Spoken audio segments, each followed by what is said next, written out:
this better? Conscience and Consciousness. And this is a talk that I gave at Claremont College in California a few months ago at an interfaith conference, and I was representing the Christian view on how to make moral decisions with regard to bioethics.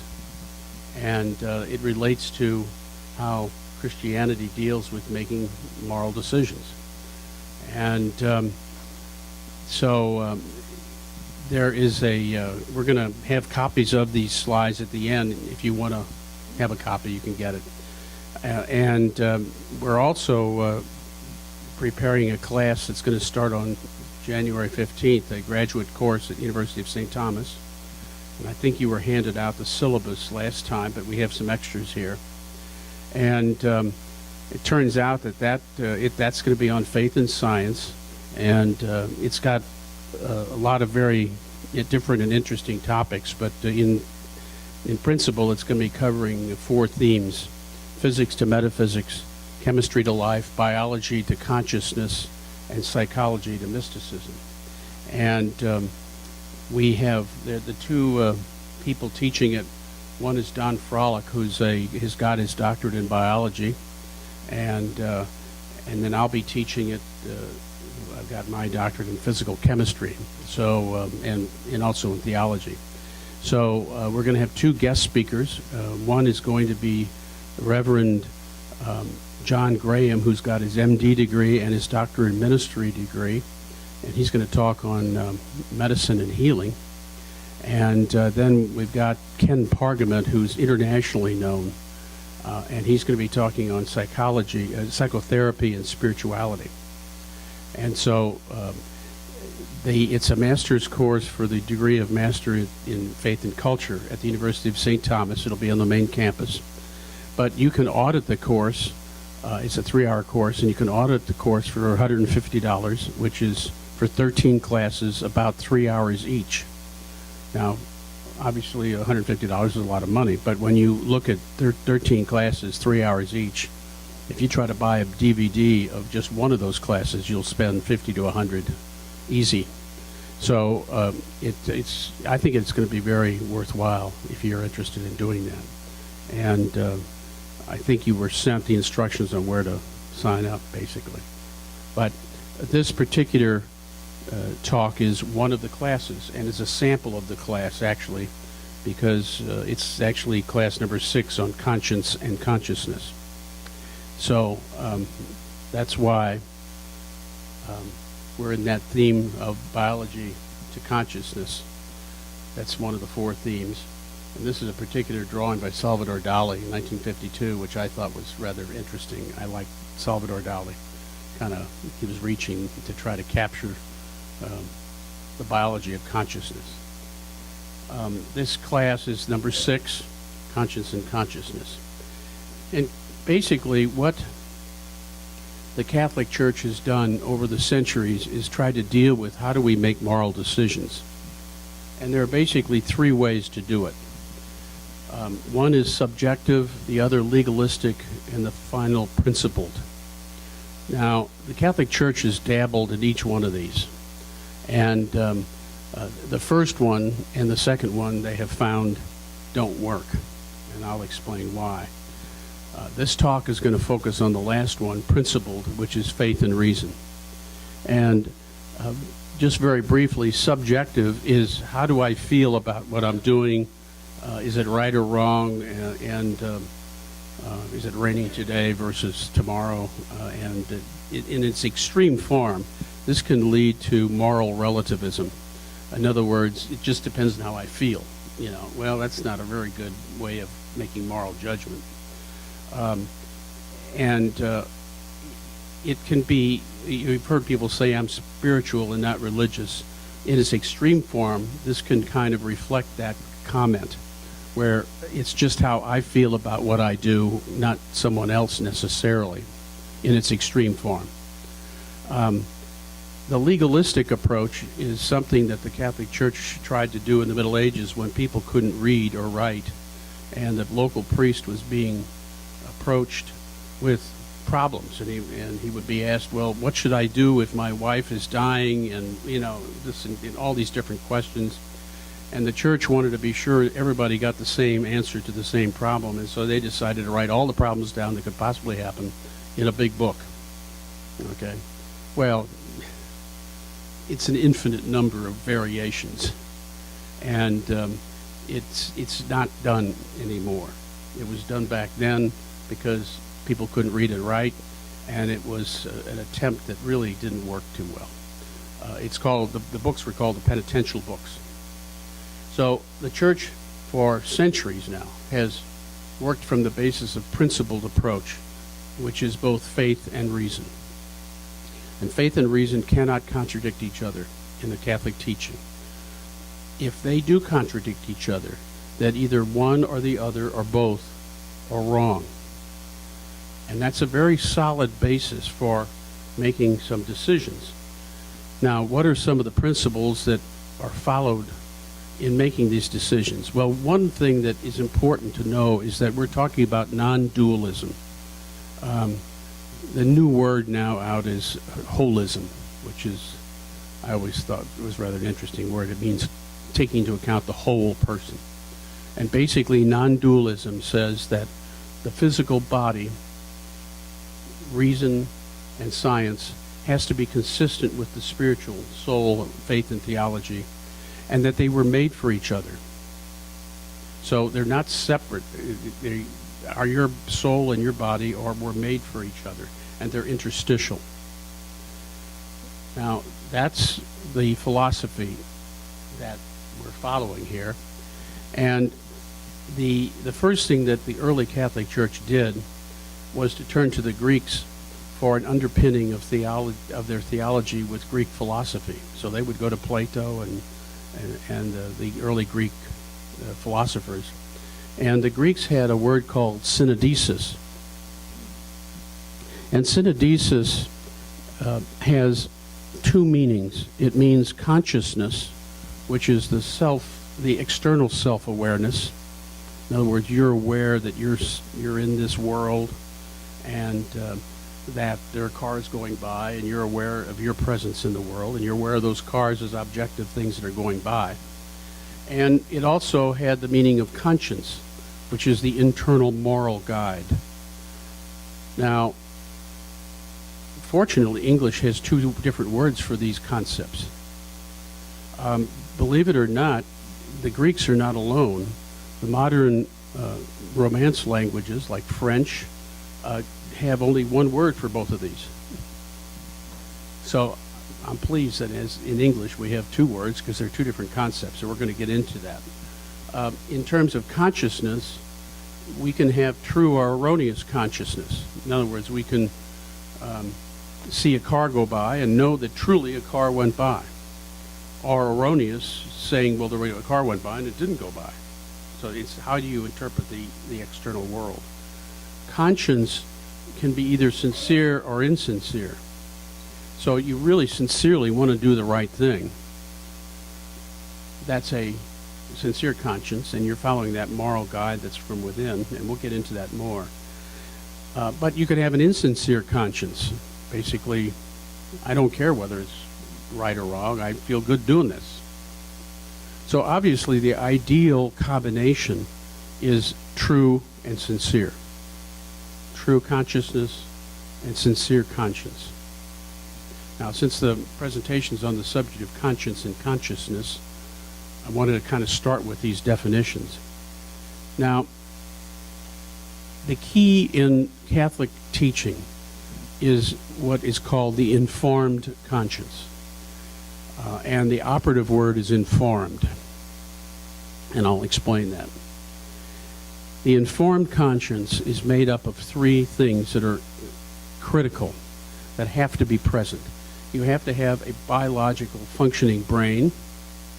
You have to have information, true information and true input. And you have to have a spiritual indwelling spirit to give you guidance. This is the God within us. Now I'm going to talk about each one of these as we go through. And what I hope to do is that before the break, we'll go through the principles, and then after the break, we'll try to apply the principles to some case examples that you may be interested in or are of value. But certainly one of them is going to be bioethics, end of life, things like that. But there are other subjects, because you can apply these principles to anything where there's a moral judgment that has to be made. So the talk is really going to be on these three areas. We're going to spend time in each one of these, knowing that all three are necessary to have an informed conscience. Not just a conscience, but an informed conscience. So let's talk about the biological. Have any of you heard of Phineas Gage? No. So let's talk about this guy, Phineas Gage. Phineas Gage was a man who worked in the railroad business, and his job was to place the explosives in cylinders along rock faces, and he used a crowbar. Now, back in the late 1800s, when he was around, that was the crowbar. Nowadays, crowbars have a curve to them. Back then, crowbars were straight. They had a very pointed tip, which is on the top, you can't see it, and on the bottom it's flat. And if you've ever been on a highway, you'll see where they blasted rock away to make room for the road. And they have a whole series of semi-cylinders, which were cylinders, and they place charges in them, and they tap them down with the metal rod, and then they explode them all at one time, and the rock face falls off, and they clear the road. Okay? His job was to tap it in. Now, Phineas was a very holy person by every standard measure. He was church-going. He never cursed. He never womanized. He didn't drink. He was respected by the community, etc. And he went to go place the charges one day and didn't realize that he was tapping on one that had already had the charge placed, and the charge exploded and launched the rod. Now, if you can imagine, normally they seal these holes off. Well, if you had the full force of all that dynamite launch a rod, you can imagine it would be a rocket. If you'll notice his left eye, you notice it's closed? The reason is that the rod went through his skull. It entered below his cheekbone and exited behind his eyes out the top of his head. Now, after this accident, because the rod had done it so quickly and so cleanly, the entrance and exit wounds could be bandaged over and healed. But there was a problem. Phineas Gage now was a monster. He womanized, he cursed, he drank. He was a completely different person. The community just couldn't believe the same guy was doing all these things. His personality changed completely. His body was exhumed, and you can imagine why his left eye was closed, because he lost vision in that left eye, but basically it cleared the back of his eyes. So he still had the eyeball, but it had severed the nerves. So this happened in the late 1800s. About 20 years ago, 15, 20 years ago, they exhumed his body, and they did a scan of his skull, and they determined that the rod had wiped out his frontal lobes, which are in the front of the brain. The frontal lobes are the youngest part of the brain, and they are the seat of spirituality. They are the seat of moral judgment. That's where it's at. So it shouldn't have been a surprise that if you lose them, you lose your moral bearing. Hence why it's important that your brain is working in those frontal lobes. So what had happened is his conscience was damaged, if you will. Okay? He couldn't make a conscience decision. Now, Michael May. Have you ever heard of Michael May? Michael May had an accident when he was 3 years old. It was an explosion, and he lost his sight. And he couldn't see until he was in his mid-40s. And medicine came around and was able to determine that they could restore his sight miraculously. Now, you know in Scripture, Jesus healing people with damaged sight. Well, science, medicine, it doesn't often do this because it's pretty rare that they can restore sight to somebody who couldn't see at all. And so they did the preparations and they restored his sight. And when they were unwrapping the bandages, they had his 2 children in front of him because this was the exciting time, the first time that he would be able to see his children. His sight, as it turns out, was fully restored.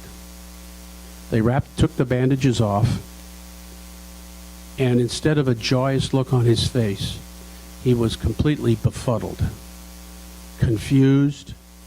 He didn't know what he was looking at. All he saw were lines and colors. He didn't see a face. He didn't know how to recognize a face. He couldn't remember his wife's face from one day to the next. What had happened is, and science understands this, is that our brains are programmed over time. So when you're 3 years old and you have your sight and you keep running into grandma and you see that face, you start to piece it together, and you've got basically a wiring of the brain that becomes unconscious. And that unconscious wiring becomes very important because you cannot process all the information that flows into your eyes. 1/3 of the brain is dedicated to sight. Huge burden on the brain to get all of this data coming in. Okay, so if you can imagine, here he didn't have that wiring that normally takes place when you're young. He was stumbling over furniture. He couldn't tell depth of field. In other words, he could see the trees, but he couldn't see that there was depth. He could tell the difference between a square and a circle, but he couldn't tell a ball coming at him. Now, over time, it actually corrected itself, and his brain educated itself, and he learned. But remember, Phineas, I talked about conscience. This is consciousness, the other side of the synodesis. He was unable to have consciousness of the outside world because his brain had not been programmed. And with time, it did get programmed. So there's a lot of stuff that happens in the unconscious because we're trained, and the brain is trained. So for example, you're driving down the highway and a car pulls out in front of you. Science knows, neuroscience knows, that your foot gets halfway to the pedal to put on the brake before your conscious mind realizes that there's danger. If you depended on your conscious mind to be aware of it, you'd have an accident. You wouldn't respond in time. So there's a lot of subterranean unconscious programming that goes on, okay, that enables us to be conscious of the outside world. So basically, with Phineas Gage, it was the frontal lobes. With Michael May, a lot of the senses come into the brain through various ways. Hearing, the 5 senses. The biggest one is sight in terms of the load on the brain. And they come to the parietal lobes, which is in the back of the brain. Okay? And so it becomes apparent that sight is not the same as insight. And so when Jesus healed that man, remember, and he said, now, don't follow me around, I think was basically, don't tell anybody. Well, if he had given him just sight, he would not have been able to follow him because he wouldn't remember his face. Jesus gave that man insight. He programmed his brain on the spot. Think how much more powerful that miracle was. So basically, consciousness is not, they can't locate it in the brain. They're looking. My contention is they'll never find it. It involves the whole brain, because the whole brain has to light up whenever they do things like this in an fMRI scan, and they see the whole brain lights up because it's processing that unconscious programming, okay? So now this is it talks about the synodesis of the Greeks, okay? Both those two gentlemen, okay? Now, there is such a thing as a collective synodesis. In other words, informed conscience of the individual, remember I talked about, was an individual informed conscience, which requires biology or information and the Holy Spirit. The group collective conscience also exists.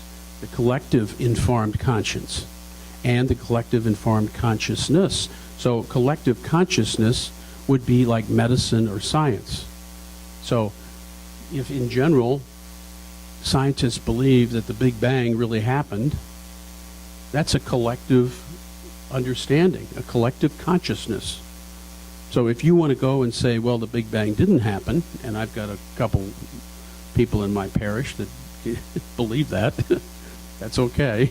But if you're going to go against the collective consciousness, you better be a little careful, because a lot of people have been thinking about this, okay? Not just you, okay? There's also collective conscience, which is for religion or state. So a religion in the Catholic faith, we as a religion have a collective informed conscience. And so we say that abortion, for example, is morally wrong. The state says you can't hold up the local liquor store. So there's a collective conscience in the state, too. And if you're going to violate those, you better be careful. You're going to suffer the consequences, or you're going to be trying to trump something that a lot of people put a lot of thought into. Now, when I was at Claremont College and I gave this presentation, it was sponsored by the Jain community, which is a very ancient community out of India. And I used, as an example of somebody who was successful at trumping the collective conscience, was Gandhi.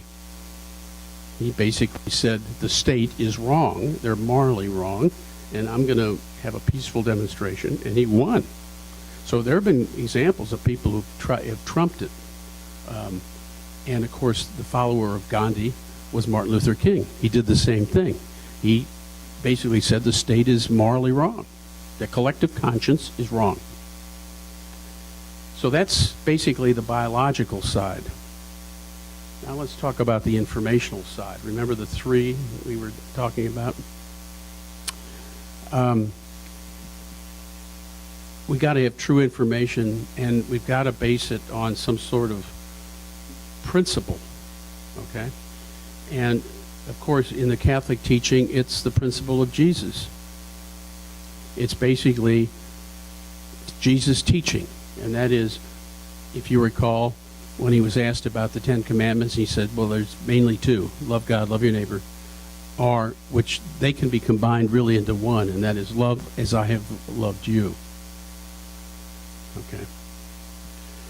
So that's the underpinning of all the principles behind the Catholic moral decision making. And we'll see that that's easy to say until you start getting into the details.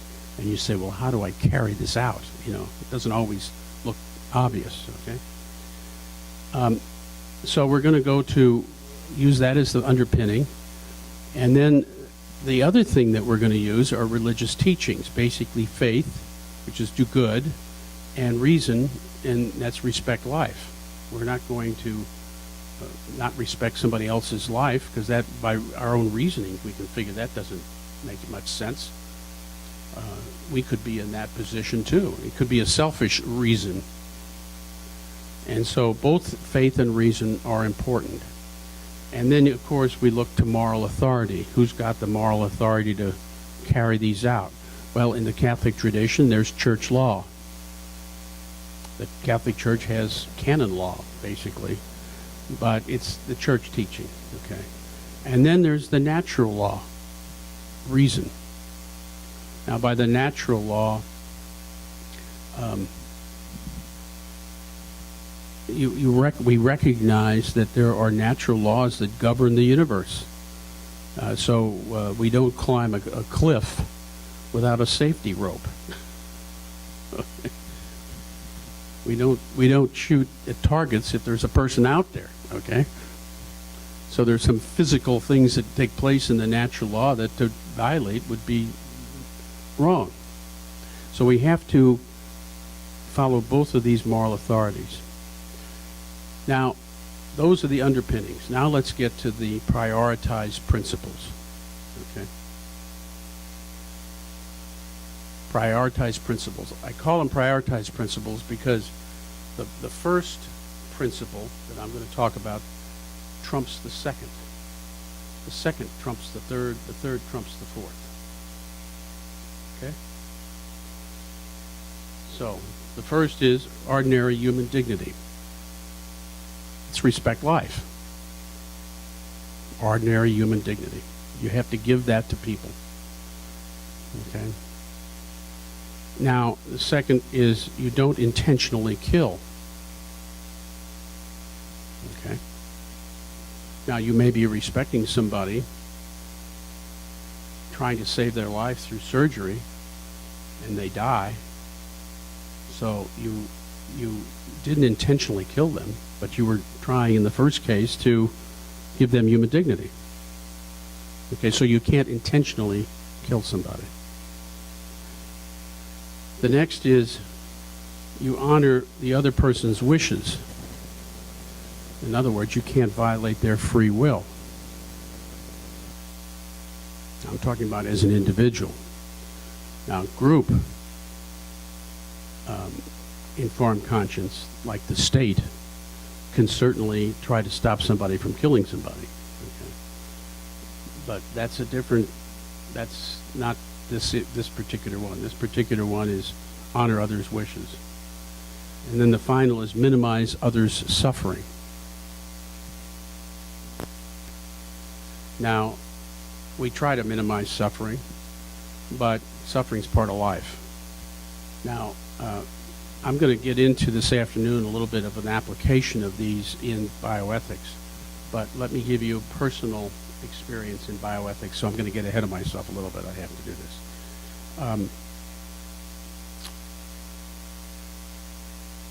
My mother,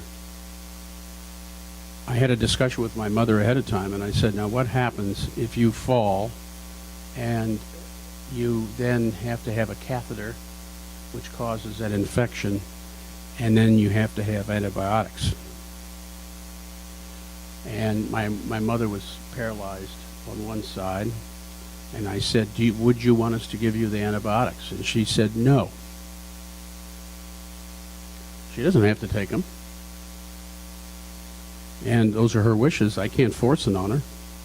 Well, sure enough, that's what happened.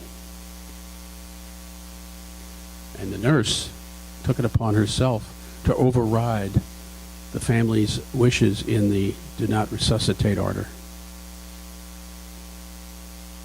And I had a little chit-chat with the nurse.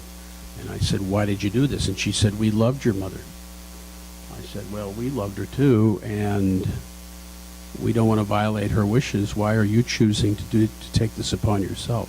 I could have gotten her in a lot of trouble, but I chose not to. It took me 45 minutes to talk her out of this. I didn't have to. I mean, I could have told her, take a hike, this is the end of it. Okay. But the point was that we had respected her wishes, and we were not intentionally killing, and we were giving her human dignity. And by human dignity, that means we weren't withholding food or water. That's human dignity. Okay. My father got about 2 days to live. He's passed away since. And I could tell that he was in a lot of pain. So as I'm walking out, I tell the nurse, could you give him a little bit more pain medication? I think he needs it. So I call him. After I get home, I call him on the phone, and he says, why did you tell her to give me that pain medication?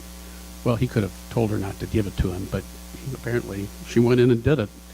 And he said, I wanted to be awake for when I make that transition to the next life. What had happened is I had not intentionally, but I had unintentionally violated 3 while I was trying to carry out number 4. I was trying to minimize his suffering, but in the process, I violated his wishes. So you see how 1 trumps 2, trumps 3, trumps 4. Okay?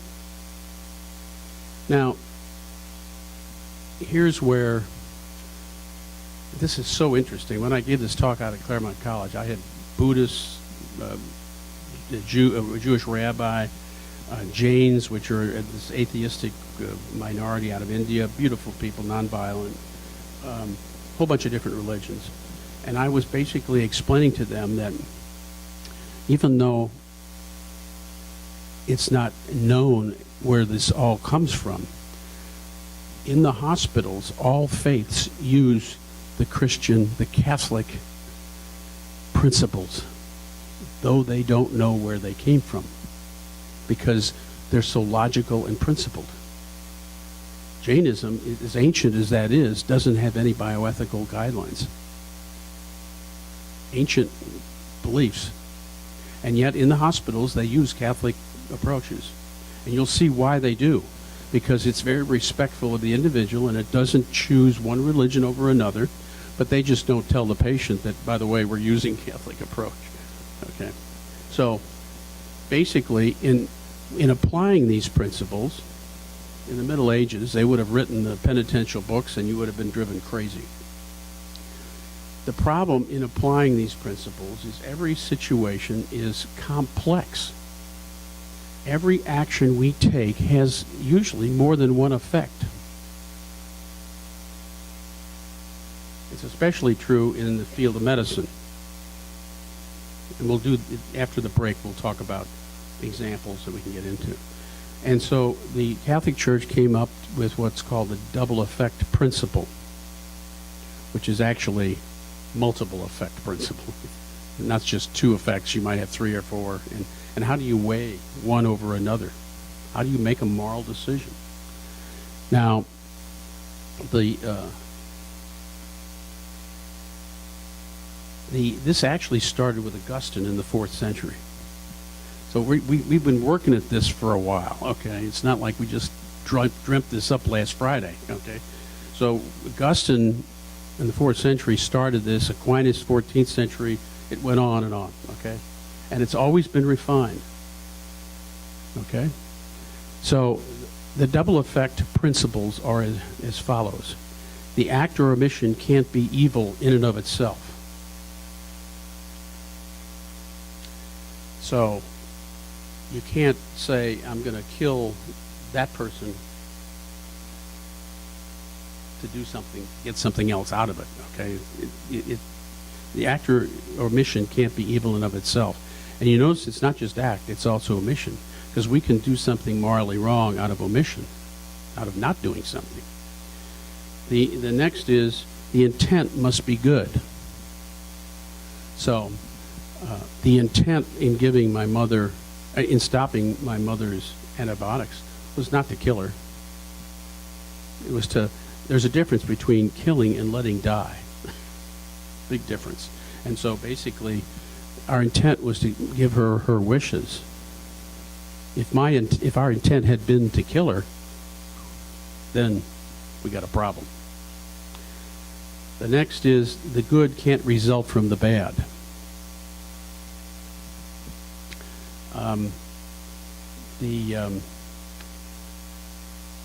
And the final is the good must be greater or equal to the bad.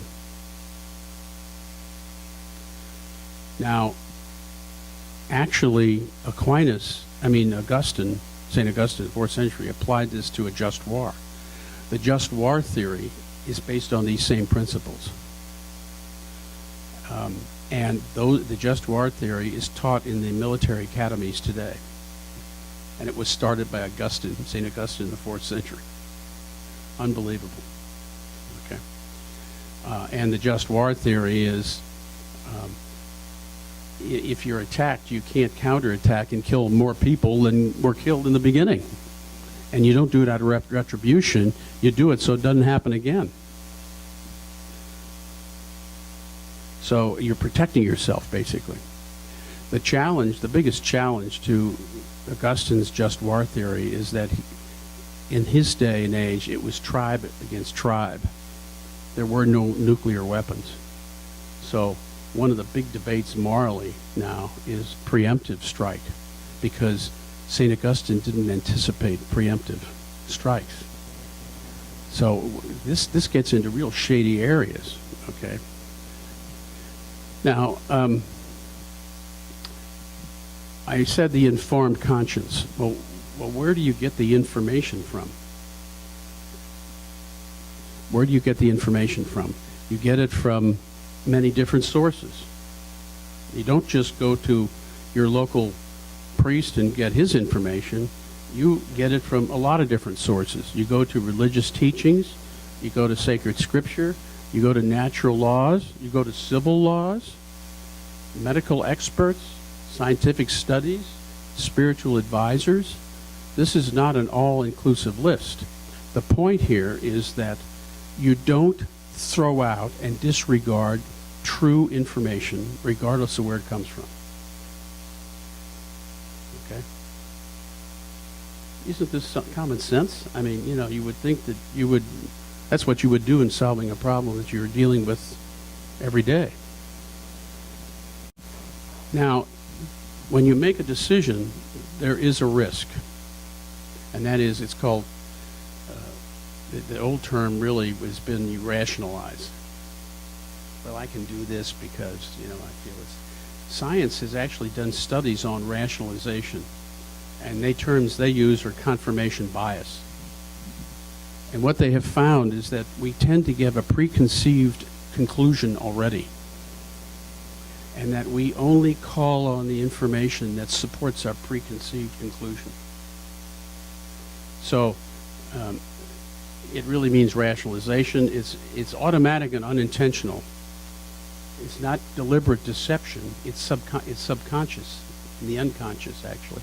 Cognitive and mechanistic, evidence confirming beliefs. Irrational primacy effect means that you already decided what the primary result's going to be. You don't need anything else. And it's an illusory thing. It's kind of, you don't necessarily pick the right correlations. We can overcome confirmation bias through prayer and through humility. But it's a battle, because we have to intentionally bring that unconscious to the conscious level to analyze what we're doing.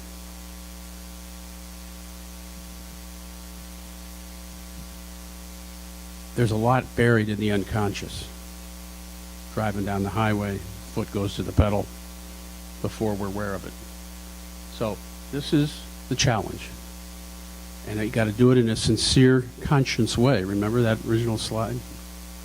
The interesting thing about these studies and this principled approach is the logical consequence of them. This is wonderful. And I think from what I can tell in talking to different religions, I don't know of another religion that deals with it this way. To be morally culpable, we have to have the act or omission morally wrong. Not only are we able to make that decision, but we are required to make that decision, and we have to do it through an informed conscience. All three of these things are required for culpability. You have to have full knowledge and full freedom. But only God can climb inside our brain and determine whether we have full knowledge or full freedom. So we can say an act or omission is morally wrong, but we can never say that you have sinned. We can never say somebody has sinned because we can't climb in their brain and tell whether they have full knowledge or full freedom. We can't climb in their brain and to see whether they're Phineas Gage or Michael May. Isn't it beautiful not to have to stand there and tell people they've sinned? It's impossible. Now, I want to tell you that a lot of good Catholics, even clergy at times, they'll misuse the term morally wrong and sin pretty interchangeably. And I personally am very careful about that, because when you say when you say something is a sin, it implies that there is a sinner. The most you can say is that that is morally wrong. So you see a guy shooting somebody on the corner, what that guy did was morally wrong. Most religions, in fact, I don't know of a religion that wouldn't say that that person sinned. We can't say that. We don't know. That's between him and God. We know as a informed conscience group, Catholic religion, that that act was morally wrong. Get the subtlety here? We're not condemning that person, but we are certainly saying that that doesn't mean that we now change our principles because that guy has brain damage or whatever and say it's okay. Well, we don't do that. We don't change our principles to satisfy somebody whose brain is predisposing them to do something wrong. So it's wonderful. We don't have to condemn anybody. The third thing, spiritual. And of course, the indwelling Holy Spirit, we're looking for guidance. And of course, the way to do that is through prayer. And there are two types of prayer. One is discursive, which is cataphatic, and the other is contemplative, apophatic. I think I led a prayer day here. We practiced the apophatic. You may not have known it by that name. The reason that contemplative is so powerful in making moral decisions is because it allows the unconscious confirmation bias to come up to the conscious level, because we're keeping our mouth shut and we're listening.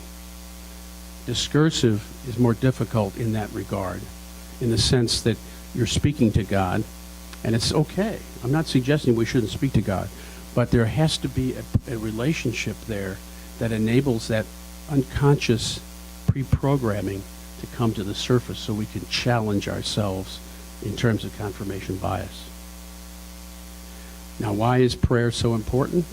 Because it is physical. I said biological, remember?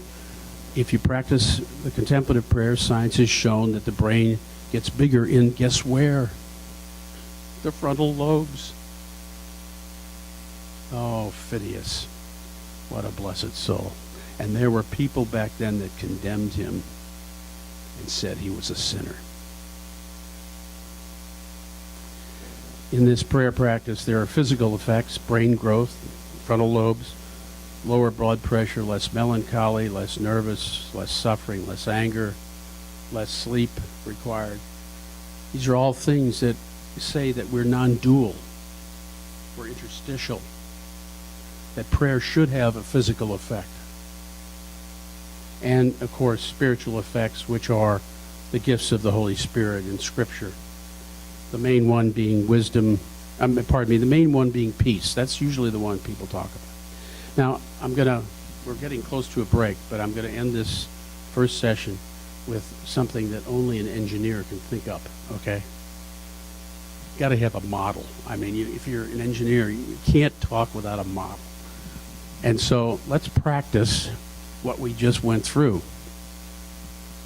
The gatekeeper here is free will. The gatekeeper is free will. So the conscience says to the free will, it says, I'm looking for more advice here because I don't have enough information. And the free will has a choice. The free will can say, oh, I'm kind of liking what I'm doing here. You know, I don't want any more information. What's happened? free will has chosen evil. The free will's chosen evil because it's denying any desire to look at more information. So the choice is evil. If the free will says, okay, conscience, I'm going to go out and get some more information for you. So the free will goes out to the external world and seeks out information from all different sources and feeds it back into the conscience. The conscience is like the room in your house, and I can say this up north where they have basements, but here it's the room in your house that has no windows. The conscience is the room that has no windows. The consciousness are the windows. So now the consciousness gets the seeking of the information, sends the data back to the conscience. Now the conscience says, oh, okay, free will. We've got, in fact, the free will can still screw up here. It gets the information from the consciousness and says, I'm going to ignore it. I'm still liking what I'm doing. So the conscience then says, okay, I've got enough information. Here are your options. A is wrong. B, part wrong. C, okay. In fact, you should do C. So the conscience goes back and advises the free will what to do. The free will says, what does the free will say? Well, the free will says, I'm going to do what you say because I want to do the right thing. So the free will chooses God, good. Or the free will says, the heck with you, probably using different words than that, okay? I'm going to still do what I want to do. So the free will has two chances here to do the right thing. So this kind of summarizes everything we've talked about, but does not go into case studies, which we'll do afterwards. The break is now.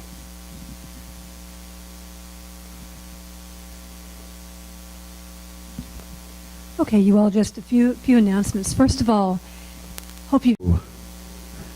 Hello. Get people's attention when you're quiet, you don't shout it. Are you ready to start again? I think I might skip this next slide. No, let's skip that. This was the slide I should have used right before our questions. We're talking about the interior, and on that diagram, I forgot to mention the most important part. That was a little triangle with the Holy Spirit in the middle of the conscience, guiding the conscience.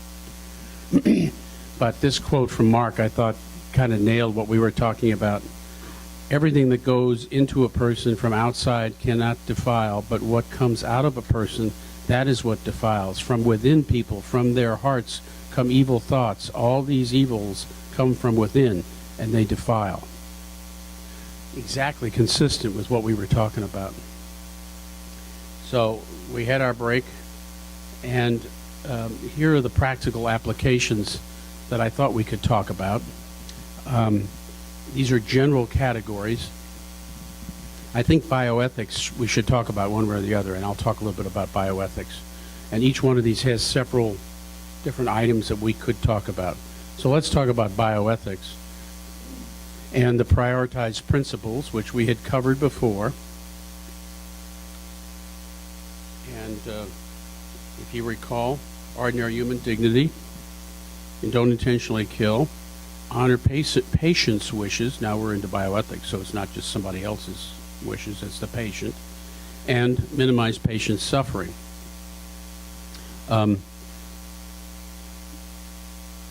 Now, I gave you some examples from my own personal life. As it turns out, Mrs. Kennedy, who became Onassis, she went through the same circumstance that my mother went through. She was dying of a very painful disease, and so she decided to forego any antibiotics, which would have prolonged her life and caused more pain from the real illness. So she elected to refuse to take antibiotics. Exactly what my mother decided to do. So this is done by a lot of people, okay? Here are some of the effects, the double effects we talked about. Well, in bioethics, these are some of the effects that can happen when you make a medical decision.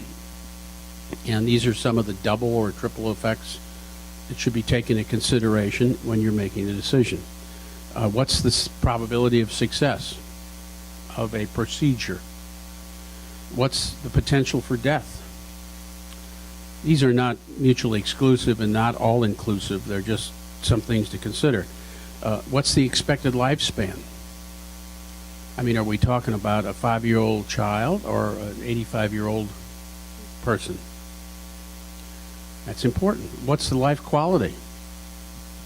How far are we going to go?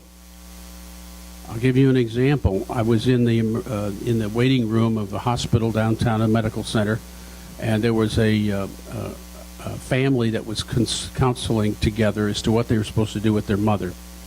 And the family clearly was not schooled in what we were talking about here, not necessarily educated, but certainly very loving about their mother. And their mother was in a permanent vegetative state. And they were considering keeping her alive because they loved her. It would have bankrupted them. The hospital cannot keep them under those circumstances. They got to send them home. So let me run through some more of these and we'll come back to that case. Secondary illnesses like Onassis had a secondary illness, and she didn't take antibiotics for it because the primary was going to be very painful. Side effects from medications or treatments, caregiver struggle. I mean, you know, we got to take into consideration the living that are taking care of these people. And then the final one that most people think, or a lot of people think, is not an issue, and that's the economic impact. This family, was it morally right to bankrupt them and their children to keep her in a permanent vegetative state? So these are different things that we would consider. I'm not going to get into the next slide. There are practical things that you can do for advanced directives in terms of having them ready so that the person's wishes can be known ahead of time, so that you're not trying to talk to your mother who's in a vegetative state, trying to find out what she really wants done. Well, you've already discussed that with her, like I did with my mother, and it turns out by accident hit the exact thing that happened. But in a way, it's very typical, so it wasn't a big surprise. This is very practical. If you want a real great system, I use DocuBank, which is, I'm not selling for DocuBank. There are other people that provide this thing. And it's a card I have in my pocket, and they have all the directives at a database. So I'll give you an example.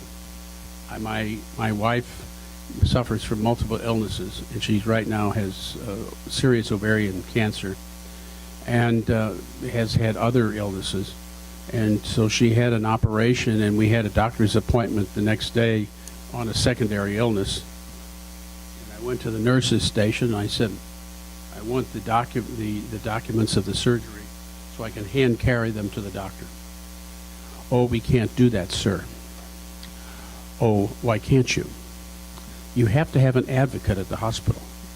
Let me tell you, you better have an advocate at the hospital. It's not that they're bad people, but their hands are tied by HIPAA, and this is government regulations to keep their privacy protected.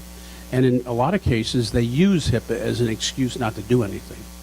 Well, we have HIPAA. And I said, well, I've got papers that will alleviate that problem. So we can't give them to you. I said, do you have to get them to the main office? You got to get them. I said, do you have a fax machine right behind there? She said, yes. What's the phone number? She gives it to me. I walk over to a phone, and I dial the DocuBank number, and I put in my code numbers, and within 10 minutes, they had 30 pages of directives. I walked back to her, and I said, now you've got the directives. Now you have to give it to me. Oh, we can't do that, sir. And I said, well, see, before you were liable if you had given them to me. Now you're liable if you don't. And let me assure you, I will come after you. You in the hospital. Now, I hate to say that they talk to people that way, but when they get silly, sometimes you got to be firm. I had the paperwork. Walked out of the hospital. Next day, we were going to the next doctor. So you've got to have an advocate, and you've got to have some of these tools. So we live in a culture of death, basically preventing births and killing the unborn.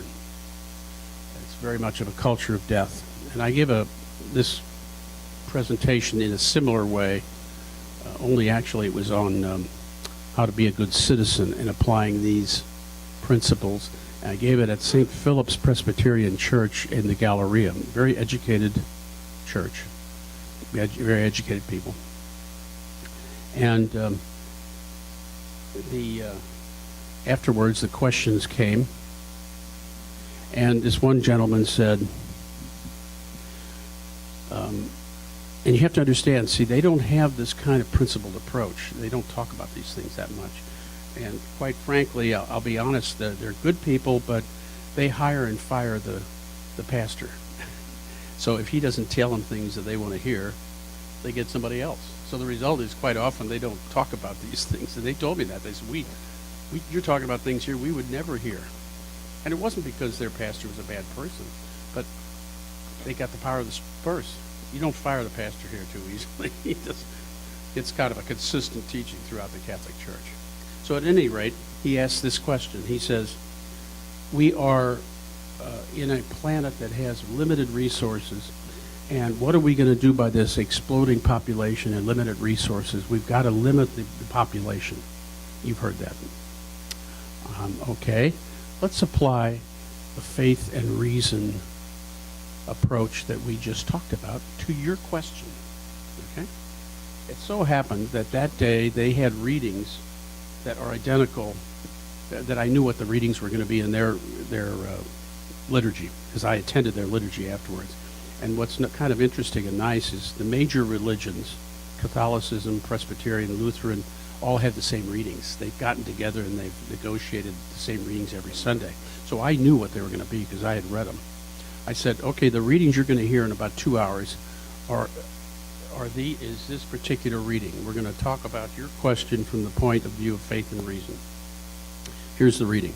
Jesus teaching. Jesus looking at him, loved him, and said to him, you are lacking in one thing. Now this is the rich man that goes to Jesus and says, I've done everything. I've done followed all the commandments. What else could I do? You're lacking in one thing. Go sell what you have and give to the poor, and you will have treasure in heaven. Then come follow me. At that statement, his face fell, and he went away sad, for he had many possessions. So I said to the man, this is bioethics, that's what we're talking about. I said to the man, nowhere that I know of did Jesus say, kill the unborn and don't let babies be, and kill the unborn and prevent births so that you have enough food for yourself. I don't know of anywhere that Jesus taught that. Okay? And I'm not trying to be sarcastic, but faith and reason, that's faith, okay? Now let's go to the reason side. What happens when you have a culture of death? This is science now and reasoning. What happens when you have a culture of death is your fertility rate drops off. The number of babies per woman drop off, okay? Well, how far do they drop off? Well, here are the fertility rates for different countries. To have, the U.S. is 2.11 in the U.S. with immigration. We are actually 1.6. Now that means there are 2.1, statistically, 2.11 babies per woman in the United States. You need to know that no culture has ever survived at less than 1.9. And so you have to have a minimum to sustain a culture of 2.1. The U.S. just happens to be at that level with immigration.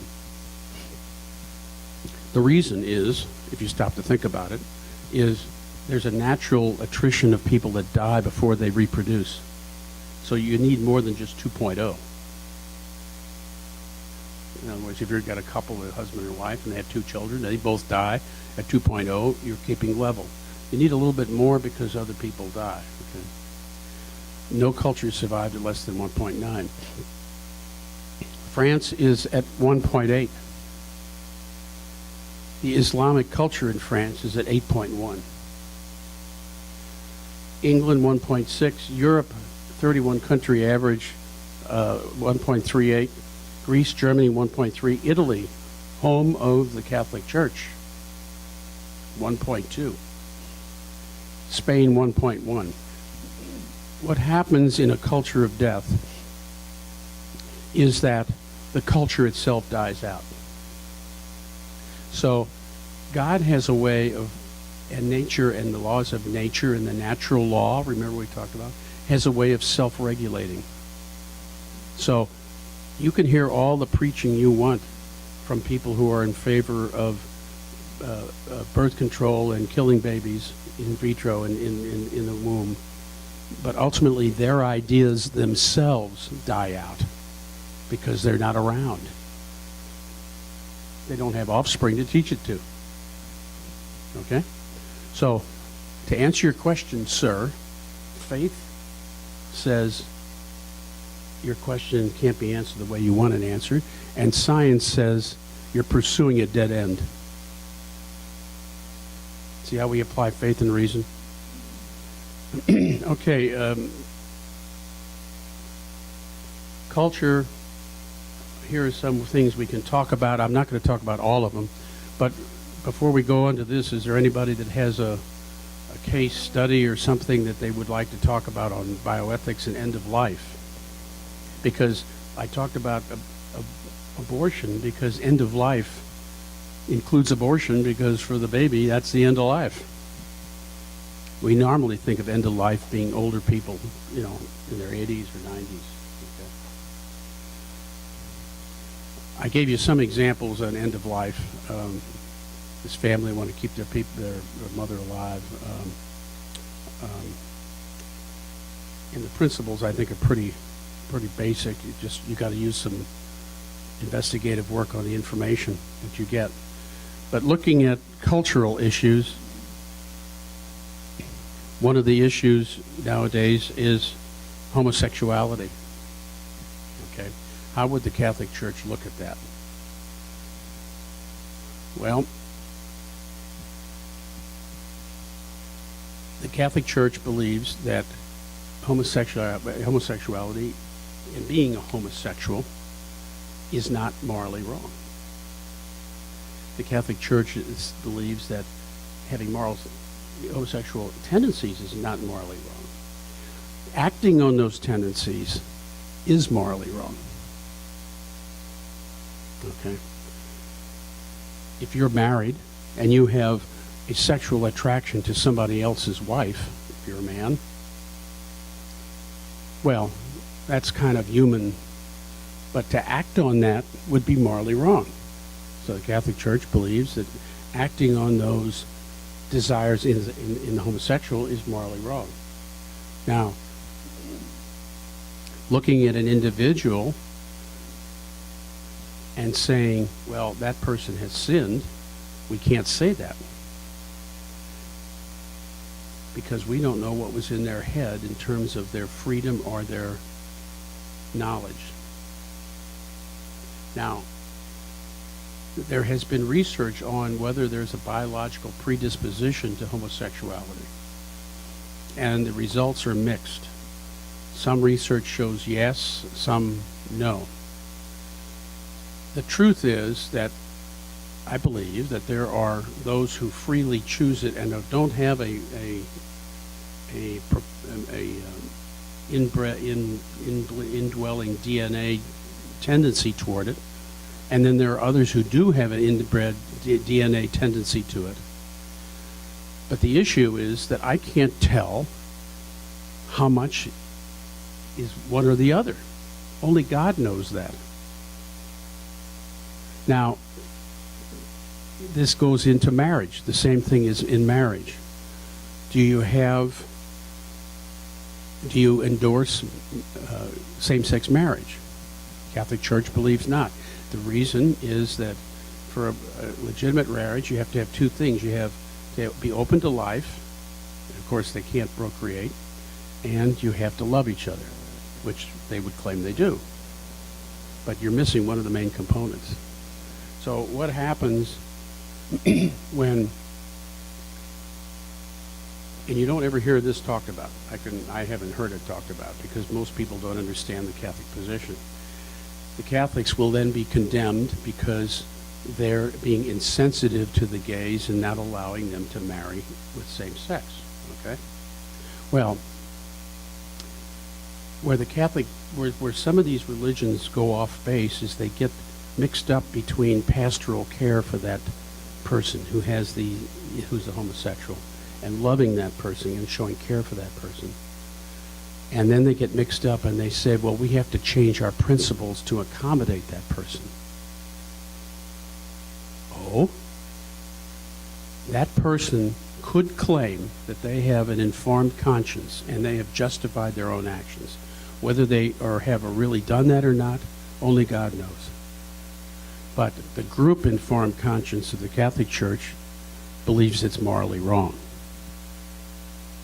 So, is it fair for that individual to say, you have to change your informed group conscience to satisfy my needs? Is that fair? They're asking us to change our principles to satisfy their individual needs, when in truth what we should be doing is showing care and love for that person and not judging them and not saying you have sinned. And most religions tell these people they have sinned, and I don't blame them for being a little bit honked off about it, because nobody can climb in their brain. But that doesn't mean we have to change our principles.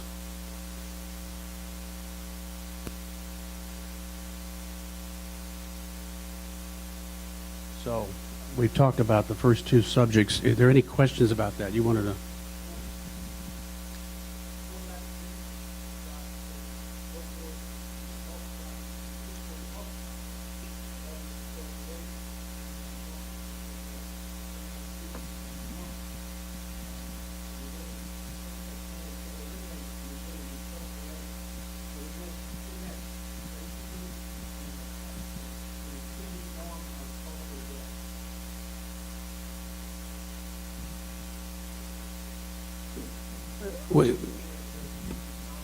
Well, they're not killing. They're just not procreating. Now, not procreating.